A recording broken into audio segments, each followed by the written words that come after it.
এতিয়া আপুনি চবৰে মুখৰ আগত সেইদিনাখন মোক কোৱা ৱৰ্ডটো কওকচোন মোক যে এটা অশ্লীল বাক্য ব্যৱহাৰ কৰিছে নাই মই কোৱা নাই নাই মই নাই কোৱা মই কোৱা নাই সেইটো আপুনি মোক কৈছিলে কাৰণ এগৰাকী ছোৱালী মানুহক আপুনি এনেকুৱা এটা বিহেভ কৰিব নাই মই নাই কোৱা আপুনি কৈছিলে প্ৰথম মোৰ মা আছে মই মা মূৰত ধৰে পঠাইছো যে মই আপুনি ল'ৰা ছোৱালী শপত কৰা মোৰ মাতকৈ মোৰ একো ডাঙৰ নহয় মোৰ ল'ৰা ছোৱালী শপত খাই কৈছো প্ৰথম তুমি মোক ক'লা যে মোৰ ল'ৰাটোৱে বোলে তাক বোলে ভাল ল'ৰাটোৱে কৈছিলে কিন্তু মই ক'ব পাৰো ভাল কিন্তু ল'ৰাটো মোৰ মুখত এনেকুৱা বেয়া শব্দ আনকি কথা এটা কওঁ বেয়া নাপাব যোনজন ইয়াত মানুহ আছে মই আনি কিনে শুধাই দিব পাৰিম বেলেগ মানুহো শুনিছে মই কৈ দিব পাৰিম হৈছে বাৰু ঠিক আছে মই কৈছো মানিছো আপুনি কৈছে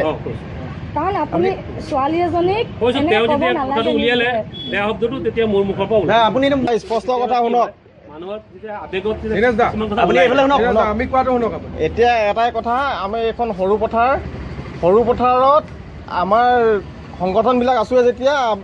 আপোনালোকে এটা সকিয়াই দিব বিচাৰিছোঁ গোটেই আমাৰ যিমানবোৰ আপোনাৰ বণিক আছে বাহিৰৰ বণিক আছে আপোনালোকে যাতে অসমীয়া মানুহক দ্বিতীয়বাৰ কোনো ইয়াত আঙুলিটোৱে কথা নকয় এইটো মনত ৰাখি ল'ব আজি লাষ্ট ৱাৰ্ণিং দিছোঁ চবকে কৈছোঁ আমি যিমান হয় আপুনি ৰেকৰ্ড কৰক মুঠত লাষ্ট ৱাৰ্ণিং দিছোঁ ধনশিৰি মহকুমাত যাতে বহিৰাগত বনিয়াই আমাৰ অসমীয়া মানুহক যাতে কোনো টানি কথা নকয় আজিৰ পৰা কিন্তু কথা কিন্তু বেয়া হ'ব কিন্তু আৰু ইয়াত কাৰো দপদপনি নচলিব দেই শব্দ বেয়া শব্দ ব্যৱহাৰ নকৰিব কিন্তু বেয়া শব্দ ব্যৱহাৰ নকৰিব এজনী মহিলাক বেয়া শব্দ ব্যৱহাৰ নকৰিব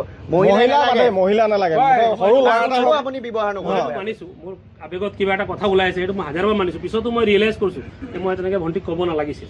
তেওঁ যেতিয়া কৈ দিলে মোৰো মানে ফটকে খং উঠিব মোৰো ছোৱালী আছে বেয়া লাগিব মই দুখী তাৰ কাৰণে মই 100% দুখী মাৰিছে তাৰ বেয়া লাগিছে নাই আন্টি সি ইয়াত আমাৰ আমাৰ দোকানৰ ভিতৰত দম দি গৈছে এতিয়া চাওক আপুনি এতিয়া দোকানৰ পৰা বস্তু আনিব যাম মই আপোনাক বেয়াকে বিহেভ কৰি নকওঁ ৰেকৰ্ড কৰি যা কওক মই কৈ যাম আপুনি কৈ যাব লাগিব কওক মই শ্ৰী দীনেশ বিলবাৰীয়াই আজি ইংৰাজী 8/2/2019 চনৰ তাৰিখৰ পৰা কোনো মহিলাক অপমান নকৰোঁ আৰু অসমত যেতিয়া আছো অসমীয়াৰ সৈতে মিলা প্ৰীতি হৈ থাকিম জয় অসম হাজাৰবাৰ জয় অসম জোৰকে কওক ইয়াৰ ভিতৰত